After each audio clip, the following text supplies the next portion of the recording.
যার প্রতি যার অন্তরের মধ্যে মোহাব্বত, তার সঙ্গে তার আল্লাহ তাআলা হাসর বানায় দিবে। বাংলাদেশের বহু যুবকেরা এমন আছে যে বাংলাদেশে বসবাস করে কিন্তু মেসির প্রতি মোহাব্বত।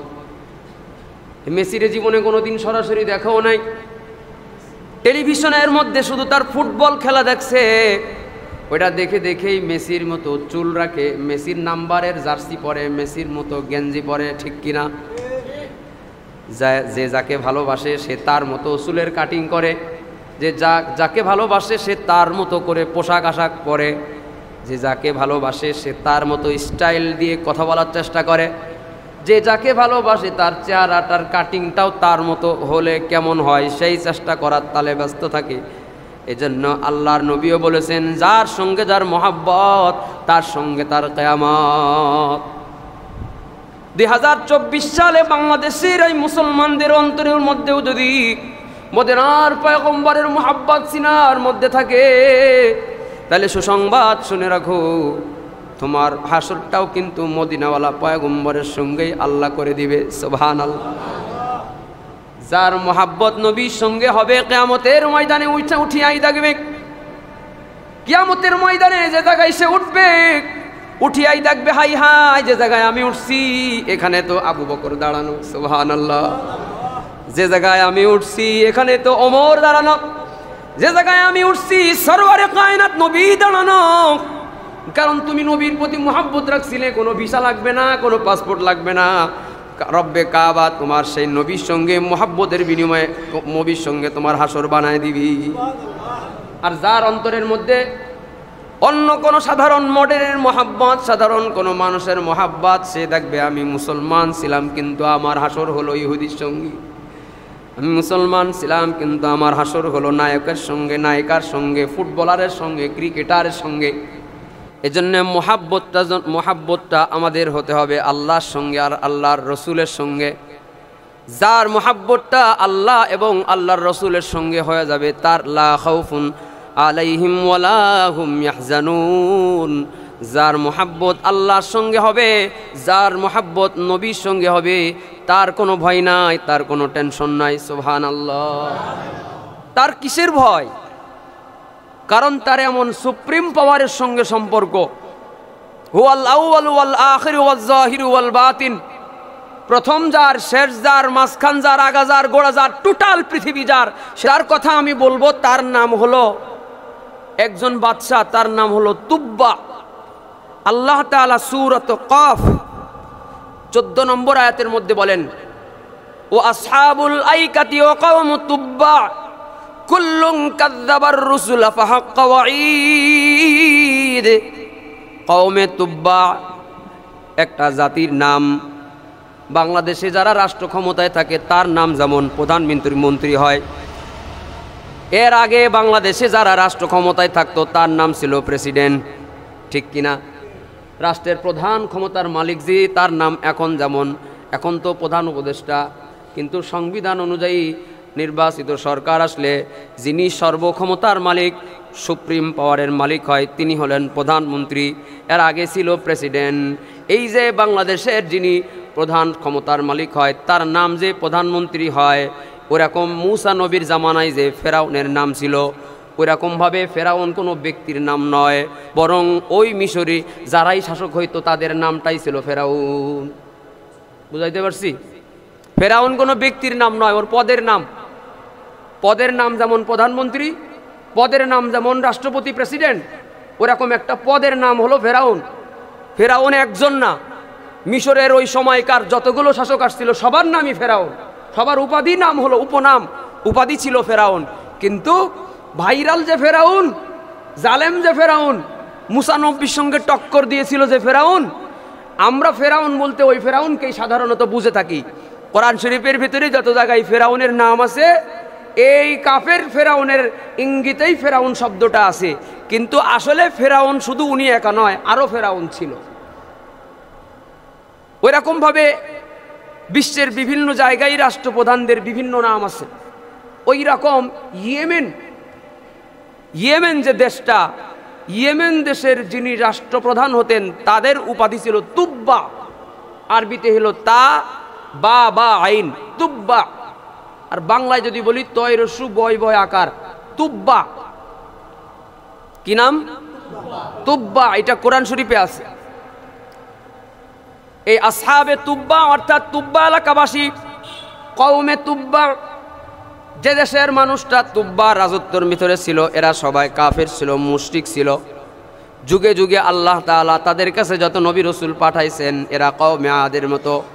ও আসহাবুল আইকাতি ও কওমু তুব্বা, আইকা সম্প্রদায় অর্থাৎ আদ সম্প্রদায়, শুআয়ব আলাইহিস সালামের সম্প্রদায় যারা, এরাও যেমন ওই সময়কার নবী রসুলদের বিরোধিতা করেছিল, নবী রসুলদেরকে মিথ্যা প্রতিপন্ন করেছিল। কওমে তুব্বা, তুব্বা সম্প্রদায়ের মানুষেরাও নবী রসুলদের বিরোধিতা করেছিল। আজ থেকে 2100 বছর আগে, নবীর দুনিয়াতে আসার 700 বছর আগে, কওমে তুব্বার যিনি বাদশাহ ছিলেন তার নাম হলো আকবর ইয়ামানি। তুব্বা আকবর ইয়ামানি, তিনিও একজন বাদশাহ ছিলেন, তুব্বা সম্প্রদায়ের বাদশাহ। এই তুব্বা সম্প্রদায়ের বাদশাদেরকে ইঙ্গিত করে আল্লাহ তাআলা বলেছেন আইকাতি ও কওমু তুব্বা। এই তুব্বা আকবর ইয়ামানি নবীর জন্মের 700 বছর আগে নিজের রাজত্বের মানুষদেরকে নিয়ে, এরা ওই সময় ইহুদি ধর্মের মানুষ ছিল, এই তুব্বা সম্প্রদায়ের বাদশাহ আকবর ইয়ামানি 30,000 সৈনিক নিয়া আর 40,000 আলেমদের একটা জামাত নিয়া, 30 আর 40 কত? 70,000 মোট। 30,000 নিয়েছে সৈনিক আর 70,000 নিয়েছে আলেম। এই 70,000 মানুষের একটা বাহিনী নিয়া ইয়েমেন থেকে মক্কায় যাবে, কাবায় যাবে, কাবা তওয়াফ করতে, হজ করার জন্য যাবে। যেহেতু নবী আসে নাই, তার মানে তখন মদিনা তো মদিনা হয় নাই, মদিনার নাম তখন ছিল ইয়াসরেব। ওই ইয়েমেন থেকে কাবা শরীফে যাওয়ার জন্য মদিনা ছাড়া অন্য কোনো রাস্তা নাই। ইয়েমেন থেকে ম্যাপ অনুযায়ী যারা কাবায় যেতে চায় তাদেরকে মদিনার ইয়াসরেব শহরের উপর দিয়ে যেতে হয়। তুব্বা সম্প্রদায়ের বাদশা আকবর ইয়ামানি যখন মক্কায় যাওয়ার পথে ইয়াসরিব তথা বর্তমান মদিনায় আগমন করলেন, রাত হয়ে গেল, তাঁবু গাড়লেন। এই বাদশার একমাত্র একটা সন্তান ছিল, মা হারা সন্তান। মা হারা সন্তানকে বাদশা নিজে, তুব্বা বাদশা নিজে এমনভাবে লালন পালন করেছে যে বাদশা নিজেই সন্তানরে বুঝাইছে না আমি তোমার মা, আমি তোমার বাবা। মা বাবা দুইটার আদর দিয়েই মা হারা সন্তানটাকে বাদশা নিজে লালন পালন করে। এই জন্য 1000 মাইল দূরে সফর করে তারপরেও এ সন্তানটারে সাথে করে নিয়ে আসছি। কিন্তু ইয়াসরিব শহরে যখন আসছে, এ তুব্বা বাদশার একমাত্র সন্তানটা প্রচণ্ড রকম অসুস্থ হয়ে গেছে। গায়ের মধ্যে বসন্ত পক্স উঠে গেছে, গায়ের মধ্যে প্রচণ্ড জ্বর হয়ে গেল। কয়েকদিন অপেক্ষা করলো, কিন্তু সন্তানের অসুস্থতা কমে না। আবার এই সন্তানের জন্য যদি এখানে এই 70,000 মানুষ নিয়ে অপেক্ষা করে, তাহলে হজ ধরতে পারবে না। এই জন্যে তুব্বা বাদশা ইয়াসরেব তথা বর্তমান যে মদিনা, এ মদিনা তখন কোনো মদিনা হয় নাই, ইয়াসরেব শহরের নাম। ওই ইয়াসরেব মহল্লার মানুষদেরকে তুব্বা বাদশা ডেকে ডেকে তার নিজের পরিচয় দিয়ে বলে, আমি হলাম ইয়েমেনের বাদশা, আমার সন্তান তোমাদের এখানে এসে অসুস্থ হয়ে গিয়েছে, আমি 70,000 মানুষ নিয়ে হজ করতে যাইতেছি, 40,000 আলেম, 30,000 সৈনিক।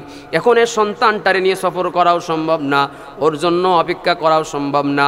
তোমরা যদি কেউ রাজি হও, তাইলে স্বর্ণ মুদ্রা, টাকা পয়সা, অর্থকড়ি তোমাদেরকে আমি দিয়ে দিব।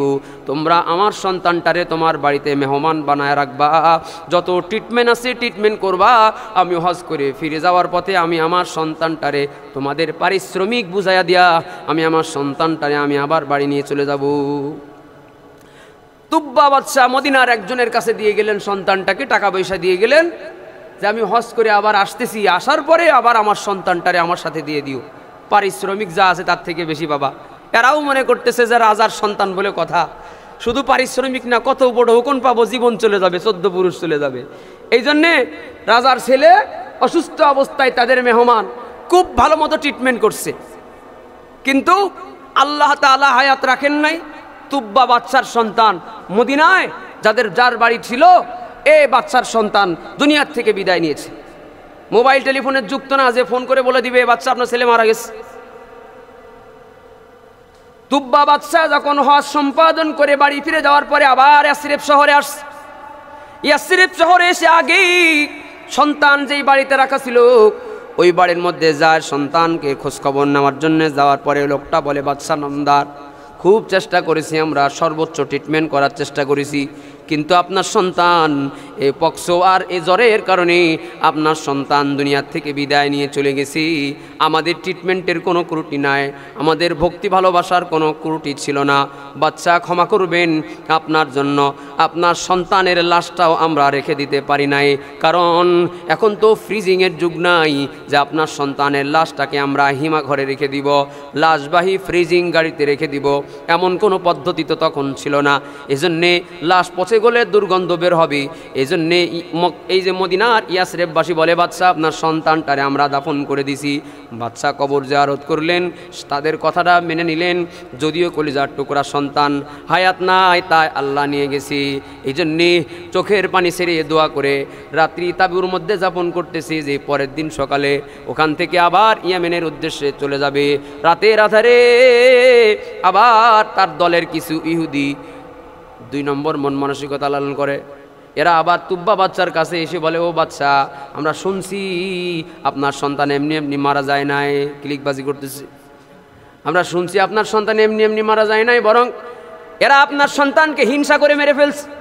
কই কেন হিংসা করছি?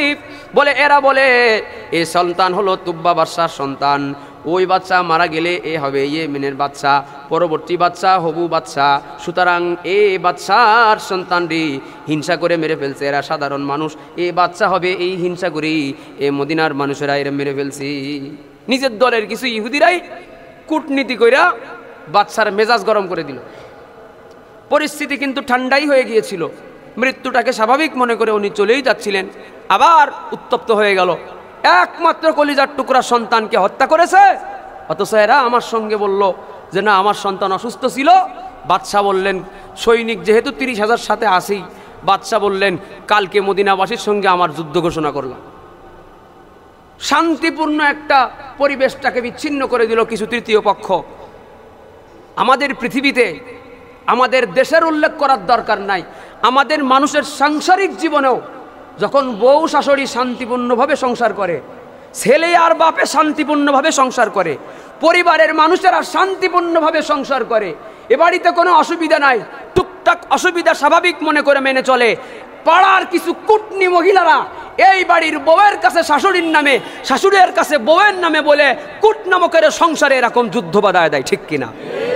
এরকম তৃতীয় পক্ষ, এদেরকে বাড়ির মধ্যে ঢুকতে দেবেন না, বাড়ির মানুষদেরকে বলে দিবেন ঘাড় ধাক্কা দিয়ে বের করে দাও। এরা কুটনাম করে আমাদের সংসারটাকে আগুন ধরাইতে আসছে। এরকম মানুষ আগেও ছিল, এরকম মানুষ এখনো আছে, এর নাম হলো মুনাফিক, 2 মুখো সাপেরা, ঠিক কিনা? এদেরকে সংসারে আশ্রয় দেওয়াই উচিত না। আমার সংসারের বিষয় আমি বুঝবো, তুমি প্রতিবেশী আসছো, মেহমানদারি গ্রহণ করে চলে যাইবা। সংসারে যদি অশান্তি করার মতো কোনো কথাবার্তা বলো, তাইলে তোমার মতো প্রতিবেশীর আমার দরকার নাই। ভালো হইয়া তারপরে বাড়ি আসবা, ভালো হইবা, তুমি মেহমানদারি গ্রহণ করে চলে যাইবা।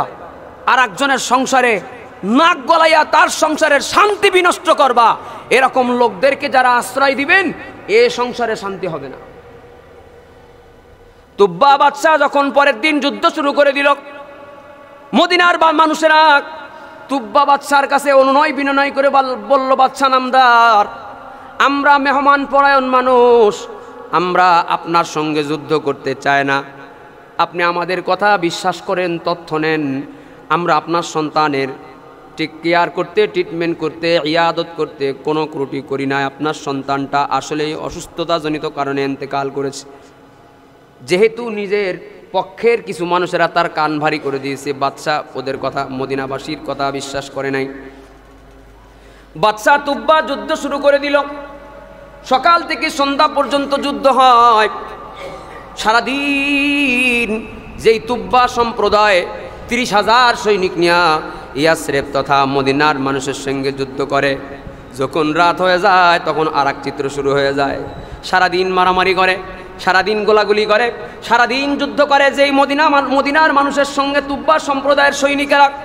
রাত্রি যখন হয়ে যায়, ওই দিনের জন্য মতো যুদ্ধবিরতি হয়ে যায়, তুব্বা সম্প্রদায়ের সৈনিকরা তাঁবুতে চলে যায়, মদিনার মানুষেরা বাড়িতে চলে যায়। আগামীকাল আবার যুদ্ধ হবে। উভয় পক্ষ তখন যেই প্রস্তুতি গ্রহণ করে, হঠাৎ করে রাতের আধারে তুব্বা বাদশা দেখে যেই মদিনাবাসীর সঙ্গে যুদ্ধ করলাম এই 30,000 সৈনিকদের আর 40,000 আলেমদের গড়ে 70,000 মানুষের রাতের খাওন দাওনের জন্য মেহমানদারির ডেক নিয়ে মদিনাবাসী তুব্বা বাদশার কাছে হাজির হয়ে গেছে। সুবহানাল্লাহ। তুব্বা কই যে কি হইল এটা, যার সঙ্গে আমি সারাদিন যুদ্ধ করলাম এরা আমাদের মেহমানদারি করার জন্য আসছে, এ কেমন মানুষ?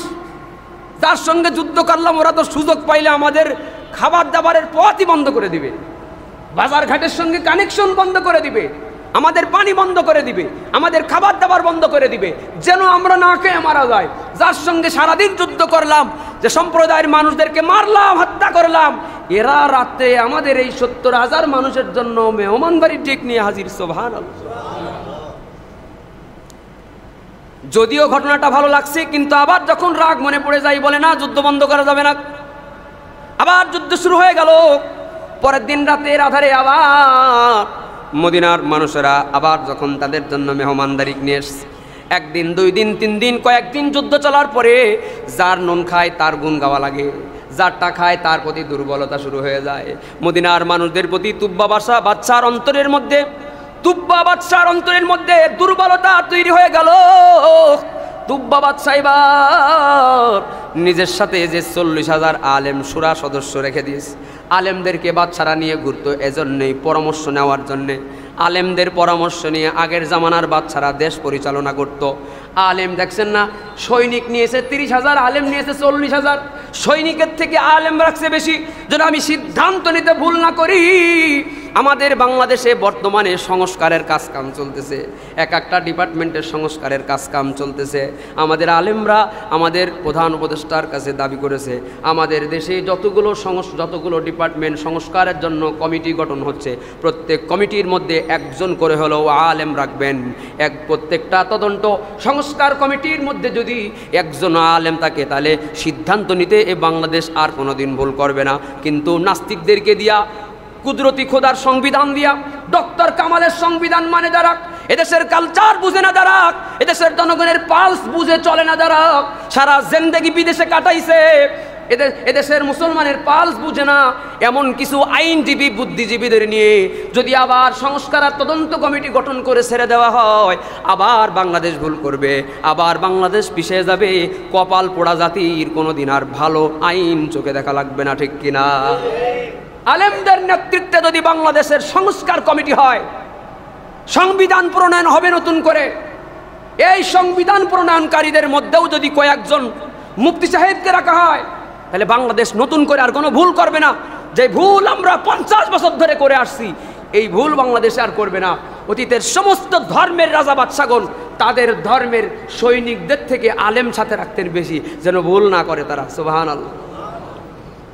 তুব্বা বাদশা 40,000 আলেমদেরকে ডাক দিলেন, রাতের আধারে বললেন, ও আলেমরা, কি ঘটনা তো আমি কিছুই বুঝি না, সারাদিন এদের সঙ্গে যুদ্ধ করি, রাতের আধারে এরা আমাদেরকে খাবার দাবারের মেহমানদারি করে, যারা আমাদের মারেই না বরং উল্টো খাবার দেয়, তাদের সঙ্গে কি যুদ্ধ করতে মনে চায় নাকি? বাদশা বিবেকের তাড়নায় আর যুদ্ধ করতে চাই না। আলেমদেরকে বললেন, ও আলেম সম্প্রদায়, একটু তথ্য নেন, কিতাবাদি ঘাটাঘাটি করেন, একটু খোঁজখবর নেন, দেখেন তো এই ঘটনার কারণ কি। আলেমরা বলে, বাদশা নামদার, আমরা ইহুদি ধর্মের মানুষ, আমরা তাওরাতের আলেম, আমরা আমাদের এই কিতাবের মধ্যে পেয়েছি, তাওরাত কিতাবের মধ্যে আমরা এমন একটা বিদ্যা পেয়েছি, এমন একটা মানুষের সংবাদ পেয়েছি।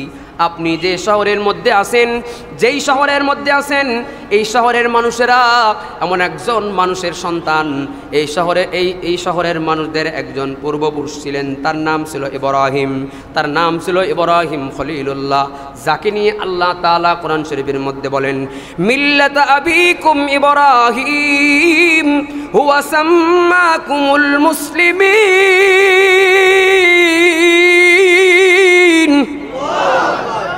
আবার বলেন, আমাদের মুসলিম জাতির পিতাকে, আস্তে কনকা জোরে বলেন, এটা বলতে কি কোনো দল করার দরকার আছে? আমাদের মুসলিম জাতির পিতা ইব্রাহিম খলিলুল্লাহ, এটা নিয়ে গত শুক্রবার একটা গজল ছাড়ছে, 1.5 লাখ প্রায় হয়ে গেছে কয়দিনে। শোনেননি? সেটা আপনার দোষ। গায়ে লাগতেছে। তো এই আলেমরা বলে বাদশা দুটো কারণ, একটা হলো এই ইয়াসরিব শহরের মানুষদের পূর্বপুরুষ একজন ছিল, তার নাম ইব্রাহিম। সে এমন সন্তান দরদি মানুষ ছিল, এমন জনদরদি মানুষ ছিল, বাড়িতে যদি 3 বেলা খাবার খাইতো তো 3 বেলায় মিনিমাম 3টে মেহমান নিয়ে বসতো। সুবহানাল্লাহ। ইব্রাহিম খলিলুল্লাহ আমাদের পিতার আদর্শ ছিল। উনি উনার হায়াতের জিন্দেগিতে কোনো একটা ওয়াক্ত মেহমান বাদে খাবার খায় না। আমি তো মাসে 1-2টা আত্মীয় স্বজন আসলেই বিরক্ত হয়ে যায়, ঠিক না? সপ্তাহে একদিন, মাসে একদিন হুজুরের খানা থাকে, ছাত্ররা বাটি নিয়ে আসে, তাও অনেকে বিরক্ত হয়ে যায়। কিন্তু আমাদের পিতার শিক্ষা হলো প্রতিদিন মেহমান থাকতে হবে, প্রতি ওয়াক্তে মেহমান থাকতে হবে, তাইলে বরকত হবে। সুবহানাল্লাহ। তা আলেমরা বলতেছে বাদশা তুব্বা আকবর ইয়েমানি এই সম্প্রদায়ের যিনি পূর্বপুরুষ ছিলেন, তার স্বভাব ছিল প্রতি ওয়াক্তই মানুষদেরকে মেহমানদারি করাইতো। কোনো সময় দেখা গেছে স্ত্রী খানা রেডি করে বসে আছে, ইব্রাহিম খলিলুল্লাহকে ডাক দেয় স্ত্রী, স্বামী আসেন, খাবার তো ঠান্ডা হয়ে যায়। ইব্রাহিম বলে দাঁড়া, এটা রাস্তার কোলে দাঁড়াই, দেখি কোনো মেহমান আসে কিনা, মেহমান ছাড়া তো আমি খাইতে পারবো না। খাবার ঠান্ডা হয়ে যায়, স্ত্রীর পেটে ক্ষুধা, ওনার নিজের পেটে ক্ষুধা, আর উনি খাইতে না বসে রাস্তায় দাঁড়ায় আছে। একজন লোক যায়, তারে ডাক দিয়ে নিয়ে তারপরে মেহমান নিয়ে খানাকে, মেহমানের খানা খাওয়ানোর সুন্নাত আদায় করে। সুবহানাল্লাহ। খাওয়ানোর, মানুষের খাওয়ানোর যে মন মানসিকতা, এটা আমাদের পিতার ছিল, আমাদের নাই, এটা আমাদের পিতার শিক্ষা। তো এই ইহুদি ধর্মের আলেমরা তুব্বা বাদশাকে বোঝানোর চেষ্টা করলো যে এই জাতির পূর্বপুরুষ যিনি ছিলেন উনি খুব মেহমান পরায়ণ মানুষ ছিলেন। ওই আচার নেচার, ওই অভ্যাসটা এই ইয়াসরিববাসীর অন্তরের মধ্যেও আল্লাহ তাআলা রেখে দিয়েছেন। বংশ পরম্পরায় এরা মানুষের মেহমানদারি করার গুণাবলী অর্জন করেছে, যে কারণে এর এলাকায় যদি কোনো শত্রু আসে সারাদিন মারামারি করে, বাবার অভ্যাস অনুযায়ী রাতে তাদের মেহমানদারি করে খাওয়ায়। সুবহানাল্লাহ। এবার বললেন তাইলে ঘটনা কি করা যায়? ইহুদি ধর্মের আলেমরা বলে বাদশা তুব্বা এই জাতির সঙ্গে যুদ্ধ করে আপনি পারবেন না, এই ইয়াসরিববাসীর সঙ্গে যুদ্ধ করে আপনি পারবেন না, কারণ এদের যে পাওয়ার আছে আপনার সে পাওয়ার নাই। আলেমরা বলে এদের যে পাওয়ার আছে আপনার সে পাওয়ার নাই। তুব্বা বাদশা আকবর ইয়ামানি বলে এদের কি পাওয়ার আছে? তখন তাওরাতের আলেম, ইহুদি আলেমরা বলে ও বাচ্চা নামদার, আমরা কিতাবের, আসমানি কিতাবের মধ্যে পেয়েছি শেষ জামানার পয়গম্বর, শেষ নবী যেদিন দুনিয়ার মধ্যে আসবেন, বাপের ভিটের মানুষেরা তারে বাপের ভিটের মানুষেরা তার বাপের দেশের থেকে তারে বিতাড়িত করে দেবে, চিরবিদায় নিয়ে বাপের দেশের থেকে চলে আসবে, ভিটা বাড়ি সব কিছু ফেলে অসহায়ের মতো চলে আসবে। এই শহর, এই ইয়াসরিব শহর যার সঙ্গে আপনি যুদ্ধ করতেছেন, এই শহরের মানুষেরাই ওই মুহাম্মদুর রাসূলুল্লাহকে আশ্রয় দিবে। ওই শেষ নবী এই ইয়াসরিব শহরের মধ্যে আগমন করবেন, এখান থেকেই তিনি নতুন করে রাষ্ট্রপ্রধান হইয়া দেশ পরিচালনা করবে। সুবহানাল্লাহ। ও বাচ্চা, এদের সঙ্গে যুদ্ধ করে আপনি পারবেন না, কারণ এই জায়গার নাম হবে মদিনা। এই জায়গায় আসবেন মুহাম্মদুর রাসূলুল্লাহ সাল্লাল্লাহু আলাইহি ওয়াসাল্লাম। সুতরাং এই জায়গার মানুষের আখলাক দেখেই বোঝা যায় এরা মানুষগুলো অসাধারণ। এই জায়গায় অসাধারণ একটা মানুষও আল্লাহ তাআলা পাঠাবেন। সুতরাং আপনি এদের সঙ্গে যুদ্ধ করে পারবেন না। যদি সম্ভব হয় এখনই যুদ্ধ বন্ধ করে দেন, পারলে এদের কাছে মাপ চান, এদের খেদমত করেন, এদের জন্য কিছু করে যান, তাহলে আল্লাহ আপনার প্রতি বেজার হয়ে যাবে, কারণ আপনি এদের সঙ্গে যুদ্ধ করে এদের ক্ষয়ক্ষতি করেছেন। সুবহানাল্লাহ। এইবার বাদশা তুব্বার অন্তরের মধ্যে অনুশোচনা আল্লাহ দিয়ে দিলেন। তুব্বা আকবর ইয়ামানি বাদশার অন্তরের মধ্যে এমন অনুশোচনা আল্লাহ তাআলা দান করে দিলেন। এবার মদিনার মানুষদেরকে ডাক দিয়ে বলে, আমি ভুল করছি, তোমাদের মাঝে যে আকা নামদার তাজদারে মদিনা আখেরি পয়গম্বর যে তোমাদের মধ্যে আসবে এটা আমার জানা ছিল না। আমি আমার প্রায়শ্চিত্ত করতে চাই। আমি আমার আলেমদের কাছে সেই নবীর গুণাবলী শুনেছি, আমি ওই নবীর জন্য কিছু একটা করতে চাই। যেহেতু ওই নবী ঘর বাড়ি ছেড়ে এখানে আসবেন, এখানে তো তার কোনো ঘর থাকবে না, নবী এসে কোথায় উঠবে, নবী এসে কার ঘরে উঠবে?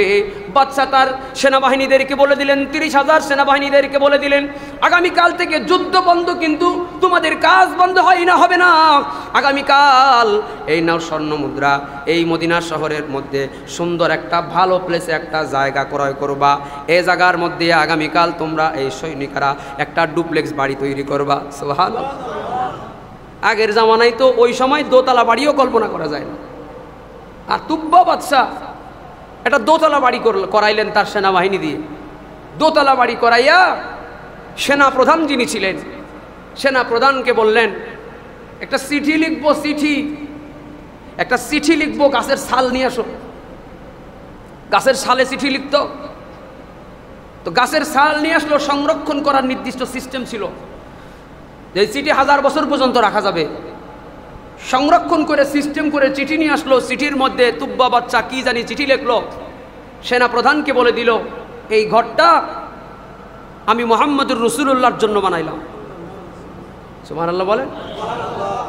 সেনা প্রধানকে বললেন আজকের থেকে তোমার সেনা প্রধানের চাকরি নাই, আজকের থেকে তোমার চাকরি হলো এই বাড়ির চৌকিদার। তুমি এই বাড়ির মধ্যে তুমি বসবাস করবা, আমি ইয়েমেনে চলে যাব রাজত্ব করার জন্যে। কিন্তু তোমার আমার জীবদ্দশায় যদি ওই নবী মুহাম্মদুর রাসূলুল্লাহ যদি এই মদিনায় আগমন করে, তাইলে পত্র প্রেরণের মাধ্যমে আমার কাছে সংবাদ পাঠাইবা, আমি নিজে আগে এসে মদিনার মানুষদের মধ্যে সবার আগে মুসলমান হব। সুবহানাল্লাহ। আর যদি আমার মরণ হয়ে যায়, যদি আমার মরণ হয়ে যায় অথবা তোমার মরণ হয়ে যায়, বংশ পরম্পরায় তুমি তোমার বংশ দিয়া এই যে দাও চিঠি, তুমি তোমার সন্তানের কাছে ওসিয়াত করে যাইবা, সন্তান এই চিঠিটা মুহাম্মদুর রাসূলুল্লাহর কাছে পৌঁছানোর জন্য যত প্রজন্ম আছে, আমি আমার ইয়েমেন দেশের রাষ্ট্রীয় কোষাগার থেকে পরবর্তী রাষ্ট্রপ্রধানরাও যেন তোমার এখানে তোমার নির্দিষ্ট বেতন পাঠায় দেয়। আমি আইন সংশোধন করে দিয়ে যাব, আইন প্রণয়ন করে দিয়ে যাব। ইয়েমেন থেকে তোমার এই বংশে ততদিন পর্যন্ত তোমার জন্য বেতন আসবে, ঘর চকি দিবা আর বেতন পাইবা এখানে বসে বসে। যতদিন পয়গম্বর না আসে তুমি তোমার সন্তানের ওসিয়ত করে যাইবা, সে তার সন্তানের ওসিয়ত করবে, সে তার সন্তানের ওসিয়ত করবে, বংশ পরম্পরায় ওসিয়ত করে যাইবা মুহাম্মদুর রাসূলুল্লাহর কাছে আমার এই চিঠিটা একটু তোমরা পৌঁছে দিও। সুবহানাল্লাহ। একে বলে আশিকি রাসূল, নবী প্রেম। এবার যখন সেনাপ্রধান তার দায়িত্ব পালন করলেন, বাড়ি চকি দেওয়ার দায়িত্ব, 1 বছর নয় 2 বছর নয় 700 বছর অতিক্রম হয়ে গেল। নবী আমার মদিনার থেকে বাপের ভিটা, মক্কা থেকে বাপের ভিটা ছেড়ে মদিনার মানে হিজরত করা শুরু করলেন। ওই মদিনার পথে রে আমার, ওই মদিনার পথে হিজরত করতে চলছেন নবীজি, চলছে নাদার রাতে। গৃহতে রাখিলে আমার হযরত আলীকে রে আমার, ওই মদিনার পথে। বারবার পেছনে তাকায় আর হিজরত করে। হিজরতের ঘটনা বলার সময় নাই। নবী আমার মদিনার মধ্যে যখন প্রবেশ করলেন, হযরত আলীও কিছুদিনের মধ্যেই খুব দ্রুত গতিতে ঘোড়া হাঁকাইয়া নবীর এই দলের সঙ্গে মিলে গেছে। মদিনায় নবী যখন ঢুকলেন, দেখে মদিনার ছোট্ট ছোট্ট সন্তানেরা নবীরে ইস্তেকবাল দেওয়ার জন্য, শুভেচ্ছা স্বাগতম জানানোর জন্যে বড় বড় ফুলের তোড়া নিয়া, তাদের কালচার অনুযায়ী অভিবাদন জানানোর বড় ফুল আর সুন্দর সুন্দর জিনিস নিয়ে তারা দাঁড়ায় আছে। সুবহানাল্লাহ। নিজের বাপের ভিটার মানুষেরা যে নবীরে তাড়ায়া দিল, আর এক দেশের মানুষের কাছে এসে এ সম্মান পেয়ে নবীর চোখ দিয়ে পানি বের হয়ে গেল। ছোট ছোট বাচ্চারা, নবী যেই উটের উপরে সাবারি হয়েছিলেন, এই ছোট ছোট বাচ্চারা নবীর উটের সামনে ব্যারিকেড দিয়ে দাঁড়ায় গেছে। ও নবী, আপনি একটু দাঁড়ান, আমাদের সন্তানেরা আপনারা এখন গান শোনাবে, আপনারা এখন শুভেচ্ছা স্বাগতম দিয়ে একটু গান শোনাবে। সুবহানাল্লাহ। তোলা আল বাদরু আলাইনা মিন সানিআতিল ওয়াদা ওয়াজাবা শুকরু আলাইনা মাদা লিল্লাহিদা। রাতের আধার কেটে কেটে আকাশে চাঁদ উঠলো, রাতের আধার কেটে কেটে আকাশে চাঁদ উঠলো। সারা জাহানের দিক বিদিকে আলোর ফোয়ারা ফুটলো। তলা আল বাদরু আলাইনা মিন সানিআতিল ওয়াদা ওয়াজাবা শুকরু আলাইনা মাদা লিল্লাহিদা। ছোট ছোট ছেলেমেয়েরা নবীর পথ আগলে দাঁড়ায়া, যে নবী অপমানিত হয়ে বাপের ভিটা ছেড়ে আসছে, এ জায়গার মানুষেরা এমনভাবে নবীকে ইস্তেকবাল জানায়, মনে হয় সারা জীবনের কাঙ্ক্ষিত মানুষকে তারা পেয়ে গেছি। সবাই বলে, ও নবী আপনি উটটা নিয়ে আপনি আমার বাড়ি আসেন। সবাই বলে, ও নবী আপনি আমার বাড়ির মেহমান হন। বুক ভরা আশা নিয়ে বসে আছি। মদিনার প্রত্যেকটা রান্নাঘরে ওই দিন রান্না বাড়া হয়েছে, প্রত্যেকটা মহিলারা ঘরের মধ্যে সুন্দর সুন্দর রান্না বাড়া করছি, আর বাড়ির মানুষদেরকে পাঠাই দিছে, যাও রাস্তায় দাঁড়ায় দাও, মুহাম্মদুর রাসূলুল্লাহ মুসাফির মুহাজির হইয়া আমাদের দেশে আগমন করতেছে। যাও বাড়ির পুরুষ মানুষেরা যাও, মুহাম্মদুর রাসূলুল্লাহকে মেহমান বানায়া আমাদের বাড়িতে নিয়ে আসো। সুবহানাল্লাহ। প্রত্যেকটা বাড়ির মহিলারা রান্না বাড়া করে বসে আছে। নবীর উঠের লাগাম ধরে সবাই টান দেয়, ও নবী আপনি আমার বাড়ি আসেন। আর এক পাশ থেকে আরেকজন বলে, ও নবী আমার বাড়ি আসেন। আর এক পাশ থেকে শিশুরা এসে বলে, ও নবী আমার বাড়ি আসেন। এ আন্তরিক ভালোবাসাপূর্ণ অবস্থা দেখা নবী চোখের পানি ছেড়ে দিয়ে কান্দে আর বলে, বাপের ভিটার মানুষের আমার মেরে দাঁড়ায় দিয়েছে, আমার হত্যা করতে চাইছিল, আমার মাথার উপরে উঠের নাড়ি বুড়ি চাপাই দিয়েছিল, আমার রক্তাক্ত করছিল, আর তোমরা আমার এত ভালোবাসছো, আমাকে কি তোমরা সারা জীবন এরকম ভালোবাসবা নাকি তোমরাও আমার এখন ভালোবেসি আবার আমার এলাকার মানুষের মতো আমার প্রতি নির্যাতন করবা? মদিনার মানুষেরা বলে, নবী আমরা আপনারে শুধু ভালোবাসি তাই নয়, আমরা মদিনার মানুষ সিদ্ধান্ত গ্রহণ করেছি আপনি মদিনায় মুহাজির হিসাবে নয়, আপনি মদিনায় আগমন করার সঙ্গে সঙ্গে আমাদের এই মদিনার রাজা আপনারে আমরা বানায় দিব। সুবহানাল্লাহ। রাজত্ব আপনি গ্রহণ করবেন, বরং নবী আপনি আমাদেরকে ওয়াদা দেন জীবনে কোনোদিন আপনি এই মদিনা ছেড়ে যাবেন না, কোনোদিন আপনি আমাদের এই মদিনাবাসীর ছেড়েও যাবেন না। এজন্য নবীর ইন্তেকালের আগে জিবরাইল এসে বলছিল, ইয়া রাসূলুল্লাহ আপনার তো কিছুদিনের ভিতরে ইন্তেকাল হয়ে যাবে, বলেন আপনি কোন জায়গায় আপনার দাফন হইলে আপনি খুশি হন? আল্লাহ তাআলা চেয়েছেন আপনার জন্য আরশে আজিমে দাফন করার জায়গা রেডি আছে। সুবহানাল্লাহ। আপনি দুনিয়ার সাধারণ মাটির মধ্যে যাবেন না, আপনি আরশে আজিমে যাবেন। আপনি লাউহে মাহফুজে যদি ঘুমাইতে চান, ওই জায়গা আপনার জন্য রেডি আছে। নবী বলেন আপনি আরশ কুরসি লৌহ কলম কোন জায়গায় আপনি শেষ ঘুমানোটা ঘুমাইতে চান, আল্লাহ আপনার জন্য জায়গা রেডি রাখছে। নবী বলেন, না জিব্রাইল আমি আরশেও যাব না, লাউহে মাহফুজেও ঘুমাবো না। যে মদিনার মানুষেরা আমার দেশের মানুষের থেকে বেশি ভালোবাসা দিয়া আমার চোখের পানি মুছাইয়া দিয়েছিল, এই মদিনার মানুষদের সঙ্গে আমি ওয়াদাবদ্ধ হয়েছি, আমার পরবর্তী প্রজন্মের কাছে ওসিয়ত থাকবি, আমার মরণ হয়ে গেলে আমার দাফন কাফনটা মদিনার জমিনেই হতে হবে, পৃথিবীর অন্য কোনো জায়গায় যেন আমার দাফনটা না হয়। সুবহানাল্লাহ। সোনার মদিনা আমার প্রাণের মদিনা, সব ভুলিব কিন্তু তোমায় ভুলতে পারি না, সব ভুলিব কিন্তু তোমায় ভুলতে পারি না। সোনার মদিনা আমার প্রাণের মদিনা, সব ভুলিব কিন্তু তোমায় ভুলতে পারি না। মদিনার মানুষেরা যেভাবে নবীকে নিয়ে কাড়াকাড়ি করে, একজন মানুষ যাবে কয়জনের বাড়ি? এজন্য কেউ যেন অসন্তুষ্ট না হয়, এই জন্য নবীজি বলে দিলেন, আমার গাড়ির ড্রাইভার যেখানে মন চাই সেখানে যাবে, আমার গাড়ির ড্রাইভার যে বাড়িতে যাবে আমি সেই বাড়ির মেহমান হব। মানে গাড়ির ড্রাইভার হলো উট, এই উটটার উপরে আমি ছেড়ে দিলাম, এ আমার এত পথ নিয়ে আসছে সফর করে, আমার এই অবলা উটকে আমি স্বাধীনতা দিয়ে দিলাম, তাহলে আমার উপর আর তোমাদের কোনো কষ্ট থাকতে পারবে না। এই মদিনার যার বাড়িতে আমার উট থাকবে আমি বাকি জীবন সেই জায়গায় থাকবো। সুবহানাল্লাহ। ওইটাই আমার বাড়ি হবে। উট তো পশু হলেও উট কিন্তু নবী চিনে, পশুরা নবী চিনে, গাছেরা নবী চিনে, বাতাসে নবী চিনে, চন্দ্র সূর্য গ্রহ তারা সবাই কিন্তু নবী চিনে। উটকে আল্লাহ তাআলা আগে থেকেই গুগল ম্যাপের মতো লোকেশন দিয়ে ডেস্টিনেশন দিয়ে বলে দিয়েছেন কোন জায়গায় যাবা। উট এবার ওই যে তুব্বা বাদশাহ যে ডুপ্লেক্স বাড়িটা নবীর জন্য বানায় রাখছিল, বংশ পরম্পরায় 700 বছর পরে এই বাড়ির জিম্মাদারি এখন যিনি পালন করতেছিলেন তিনি হলেন পরবর্তী নবীর সাহাবী হযরতে আবু আইয়ুব আনসারী রাদিয়াল্লাহু আনহু। সুবহানাল্লাহ। উনি আর বাড়ি থেকে বের হন নাই, সবাই বাড়ি থেকে বের হয়েছে নবীরে নিয়ে আসবে। উনি আর বাড়ি থেকে বের হন না, উনি বাড়িই বসে আছে। মানুষ কয় কি ব্যাপার, তুমি কি নবীরে ভালোবাসো না? ভাই বাসি তো, তোমাদের থেকে বেশি বাসি। ভাই তাইলে তুমি যাও না কেন রাস্তায়? কয় তোমরা যাও, আমি যাব না, আমি জানি জাকার জিনিস জায়গায় চলে আসবে। সুবহানাল্লাহ। মালিক নিজের বাড়ি আসবে, অন্যের বাড়ি যাবে না। উঠ দেখলো কিছুক্ষণের ভিতরে নিতে নিতেই ঠিক আবু আইয়ুব আনসারীর বাড়ির উঠানে গিয়া বসে পড়লো। নবী ওখান থেকে নামলেন। এবার আবু আইয়ুব আনসারী রাদিয়াল্লাহু আনহু একটা চিঠি নিয়ে নবীর হাতে ধরায় দিলেন। সুবহানাল্লাহ বলেন। বলেন তো এই চিঠির বয়স কত? কত? এর চুপ থাকেন। কত?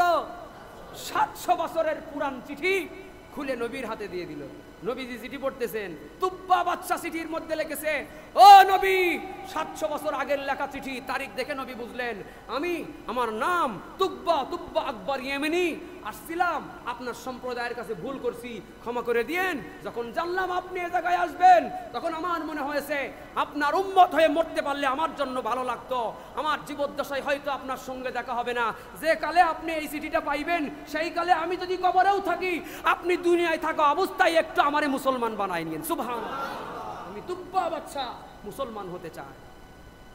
700 বছর আগের চিঠি পাইয়া নবীজি সাহাবীদেরকে বললেন, খবরদার আসহাবুল আইকাতি ওয়া কওমু তুব্বা। কোরআন শরীফের মধ্যে তুব্বা সম্প্রদায়ের নাম যদিও জালেমদের তালিকায় আসছে, নবী সাহাবীদেরকে বললেন শুধুমাত্র আকবর ইয়ামানি যে বাদশা, তুব্বা শাসকদের মধ্যে এই বাদশার নামটা তোমরা জালেমদের সঙ্গে নিবে না, কারণ সে মুসলমান ছিল। সাহাবীরা বলে মরলো আপনার 700 বছর আগে, মুসলমান ছিল কেমনে? নবী বলেন কবরে যাওয়ার পরে আমি এখন থেকে সিগন্যাল দিয়েছি, আল্লাহ তারে কবরে মুসলমান বানা দিয়েছে। মুসলমানের টিকিট নিয়ে এসে মরছে। এই হলো নবীর প্রতি মুহাব্বতের নমুনা। নবী আসার আগের মানুষেরাও যেমন নবীকে ভালোবাসতো, কিয়ামত পর্যন্ত আমরা যারা আছি আমাদের জন্য নবীকে ভালোবাসা, জীবনের থেকে বেশি বেশি ভালোবাসাটা আমাদের জন্য অপরিহার্য কাজ। এটা ঈমান। বাপের থেকে বেশি ভালোবাসতে হবে, নেতার থেকে বেশি ভালোবাসতে হবে, সন্তানের থেকে বেশি ভালোবাসতে হবে যেই মহামানবকে, তিনি হলেন মুহাম্মদুর রাসূলুল্লাহ সাল্লাল্লাহু আলাইহি ওয়াসাল্লাম। গাছে চিনলো নবীজিকে, ওগো মাছে চিনলো নবীজি, উম্মত হইয়া চিনিলাম না, চিনল বনের হরিণী। সমস্ত প্রাণীরা নবীরে চিনত, আমরা চিনতে পারি নাই। সমস্ত প্রাণীরা নবীরে চিনত, আমরা নবীরে চিনতে পারি নাই। হুয়াল আউয়াল ওয়াল আখির ওয়াল যাহির ওয়াল বাতিন। যেখানে আল্লাহর নাম সেখানেই নবীর নাম। আজানের মধ্যে কার নাম? আল্লাহু আকবার বলেন, কার নাম? আশহাদু আন্না মুহাম্মাদুর রাসূলুল্লাহ কার নাম? কালেমার মধ্যে লা ইলাহা ইল্লাল্লাহ এটা কার নাম? মুহাম্মাদুর রাসূলুল্লাহ এটা কার নাম? যেখানে আল্লাহর নাম সেখানেই নবীর নাম। আল্লাহ বলেন আমার রাজত্বের ভিতরে আমার সৃষ্টিজীব, পুরা সৃষ্টিজীবের মধ্যেই আমি হলাম খালেক, আমি হলাম ক্রিয়েটর, আমি হলাম বানানেওয়ালা মাবুদ, আর তুমি আমার প্রত্যেকটা সৃষ্টিজীবীর জন্য হলো রহমতুল লিল আলামিন। এজন্য যেখানে আল্লাহর নাম সেখানেই নবীর নাম। আজানে আল্লাহর নাম, আজানে নবীর নাম। আবার নামাজের মধ্যে শুধু আল্লাহর জন্য আল্লাহর কাছে দোয়া করি তাই নয়, দুরূদ শরীফ দুরূদ ইব্রাহিম দিয়া আবার নবীর জন্য দোয়া করি, জাতির পিতার জন্য দোয়া করি। যেখানে আল্লাহর নাম সেখানেই নবীর নাম। জান্নাতের গেটের মধ্যে নবীর নাম। জান্নাতের যে গাছগুলো থাকবে গাছের পাতায় পাতায় নবীর নাম লেখে লেখে ডিজাইন করা। জান্নাতের গেটের মধ্যে আগে আল্লাহর নাম, তারপরে নবীর নাম। জান্নাতের পাতায় পাতায়, জান্নাতের শাখায় শাখায়, কিয়ামতের ময়দানের প্রত্যেকটা স্টেপে স্টেপে যার নাম তিনি আমার নবী।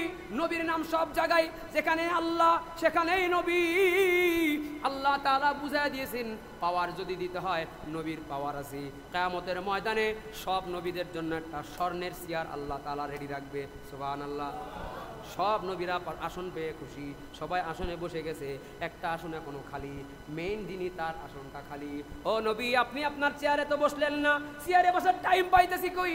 আল্লাহ চেয়ারে আমি ততক্ষণ পর্যন্ত বসবো না ততক্ষণ পর্যন্ত আমার একজন উম্মত জাহান্নামের মধ্যে থাকবে, ততক্ষণ পর্যন্ত আমি চেয়ারে বসবো না। আল্লাহ বলেন নবী আমি তো চাইছিলাম আপনাকে দিয়ে আমি জান্নাত উদ্বোধন করতে চাই। আল্লাহ বলেন না, বরং আল্লাহ নবী বলেন না, বরং আমার উম্মত দিয়ে আপনি জান্নাত উদ্বোধন করেন। সুবহানাল্লাহ। নবীজি মদিনায় যুদ্ধ করে ফিরতেছে, উহুদ পাহাড়ের পাশ দিয়ে আসবে, প্রতিদিনের রাস্তা অমনি। যে কোনো কারণে আর এক পথ দিয়ে আসতেছে। জিব্রাইল হঠাৎ নবীর কাছে এসে বলে, নবী আজকে রাস্তা পরিবর্তন করলেন কেন? আপনি তো উহুদ পাহাড়ের চিপা দিয়ে যে রাস্তা, ওই রাস্তা দিয়ে বাড়ি আসেন, আজকে আবার আর এক রাস্তা দিয়ে ঢুকলেন কেন? নবী বলে, আমার একটা সমস্যা, সুবিধা এই দিক দিয়ে, যে কোনো কারণে এই দিক দিয়ে আসছি। জিব্রাইল বলে, নবী আপনি যে আপনার সুবিধা দেখলেন, আপনি উহুদ পাহাড়ের সুবিধা দেখবেন না। আপনি যে উহুদ পাহাড়ের রাস্তা পরিবর্তন করেছেন, উহুদ পাহাড় হাউমাউ করে চিৎকার করে আল্লাহর কাছে কান্নাকাটি করতেছে। আল্লাহু আকবার। উহুদ পাহাড় বলতেছে, আল্লাহ আমি কি অপরাধ করছি? নবী আমার পাশ দিয়ে যায়, আমি নবীকে দেখে দেখে আমি ঠান্ডা হই, আমি পরিতৃপ্ত হই। নবী কি আমার প্রতি রাগ হয়েছে? নবী আমার পাশ দিয়ে যায় না। নবী আবার গতিপথ পরিবর্তন করে উহুদ পাহাড়ের পাশ দিয়ে হাঁটে। সাথে থাকা সাহাবী সাগরেদদের আঙ্গুল দিয়া উহুদ পাহাড় দেখায় বলে, ও সাহাবীরা, হাদা উহুদ ইউহিব্বুনি ওয়া উহিব্বুহু, এই দেখো উহুদ পাহাড়, বা আমারেও ভালোবাসে, আমিও ওরে ভালোবাসি। সুবহানাল্লাহ। পাহাড়েও নবীরে চিনছে, গাছেও নবীরে চিনছে। খেজুর গাছের মিম্বরে হেলান দিয়ে দিয়া নবী খুতবা দিতেন। মহিলা সাহাবী বললেন, ও নবী, ভালো কাঠ মিস্ত্রি আছে আমার গোলাম, অনুমতি দিলে একটা খেজুর গাছ দিয়া, একটা খেজুর গাছ সরাইয়া সুন্দর একটা মেম্বার আপনার জন্য আমি বানায় দিতে পারি, দাও বানায় নিয়ে আসো। নিয়ে আসলো বানাইয়া। নবী বললেন, খেজুর গাছটা পিছনে সরাইয়া, খেজুর গাছ যে জায়গায় ছিল ওই জায়গায় নতুন কাঠের তৈরির দৃষ্টিনন্দন মেম্বারটা, মেহরাবটা বসায় দাও। এভাবে নবী মেহরাবের উপরে বসে বসে বয়ান করতেছি। পিছনে শুকনা খেজুর গাছ যেটাই হেলান দিয়া মেহরাব বানাইয়া নবী বয়ান করতেন। বয়ান করতে করতে হঠাৎ করে নবী দেখেন পেছন থেকে, নবী আওয়াজ পান, পেছন থেকে জানি হাউমাউ করে কান্না আওয়াজ আসতেছে। আল্লাহু আকবার। সাহাবীরা মনে করতেছে কোথা থেকে কান্নার আওয়াজ। ডানে তাকাই বামে তাকাই, উঠের বাচ্চার মতো কান্নার আওয়াজ। সাহাবীরা ডানে বামে তাকাই, নবী বলে, ডানে বামে তাকাইও না, এখানে কোনো উঠের বাচ্চা নাই, এখানে পেছনে ওই খেজুর গাছ আমার প্রেমে কাঁদতেছে। নবী এবার খেজুর গাছের দিকে তাকায় বলে, থাম, তুই চুপ কর, দেখোস না আমি বয়ান করতেছি। থামে না, খেজুর গাছ থামে না, শুকনা খেজুর গাছ থামে না, আবার কান্দে। এবার নবী বয়ান রেখে উঠে যায়। একজন আর একজনকে জড়ায় ধরি যেমনে, ওইভাবে নবী খেজুর গাছটারে নিজের বুকের সঙ্গে জড়ায় ধরে বলে, চুপ কর, তুই চুপ কর, আমি নবী তোর গায়ে আমার পিঠটা লাগাইয়া খুতবা দিতাম বলে আজকে থেকে নতুন মেহরাব আসছে, তাই তুই কষ্ট পাইতেছিস। খেজুর গাছ যা, আমি তোর জন্য আল্লাহর কাছে দোয়া করে দিলাম, আল্লাহ তাআলা যেন তুই খেজুর গাছকে কিয়ামত পর্যন্ত হায়াত দেয়। তুই খেজুর গাছের খেজুর খেয়ে খেয়ে কিয়ামত পর্যন্ত যত আশিকে রসুলেরা এই মদিনায় আসবে, তোর খেজুর গাছের খেজুর খেয়ে খেয়ে যেন আমার আশিকে রসুলরা পরিতৃপ্ত হয়। সুবহানাল্লাহ। এরপরে ওর কান্না থামে না, খেজুর গাছ আবারও কান্দে। একটু থামানোর চেষ্টা করছে, আরো জোরে জোরে কান্দে। নবী বলেন, বুঝছি তোর চাওয়া পাওয়া বুঝি আরো বড়, যা, তোর জন্য আমি দোয়া করে দিলাম, কিয়ামতের ময়দানে আমার পাশে থাকবি, আল্লাহ তাআলা তোর একটা মানুষের বেশে রূহ দিয়ে দিবে, তুই খেজুর গাছ কিয়ামতে মানুষের বেশে, আমি রাসূলের সঙ্গে জান্নাতে থাকবি। সুবহানাল্লাহ। আমাদের বিজ্ঞানের যুগে এই কথা অবিশ্বাস হওয়ার কথা। এটা আমাদের বিজ্ঞানের বুদ্ধি দিয়ে সবকিছু হয় না তো। গাছেও নবীরে চিনে, বাতাসেও নবীরে চিনে, শুকনো গাছেও নবীরে চিনলো, উহুদ পাহাড়েও নবীরে চিনলো। কপাল পোড়া জাতি আমরা, নবীরে চিনতে পারি নাই। সব জায়গায় নবী লাগলো, দুনিয়ার কিছু কিছু জায়গায়, আখলাকের জায়গায় আমাদের নবীর প্রয়োজন হয় না, ঠিক কিনা? চিনতে পারি নাই, আল্লাহ আমাদের চেনার তৌফিক দান করেন। আগের মানুষেরাও চিনলো, পরের মানুষেরাও চিনলো, কিন্তু আমরা কেন চিনলাম না? আমরা দুনিয়ার বহুত কিছুকে চিনি, দুনিয়ার বহুত মানুষকে চিনি, নবী চিনি নাই। এই জন্য নবীর অসম্মান হইলে কলিজায় আগুন ধরে না। কাজ করার সময় নবীর তরিকা লাগে না। খাওয়া, ঘুম, শোয়া, জীবনযাপন, সংসার, পরিবার, রাজনীতি, ব্যবসা, সব জায়গায় নবীর তরিকা, নবীর রং, নবীর মোহাব্বত লাগবে।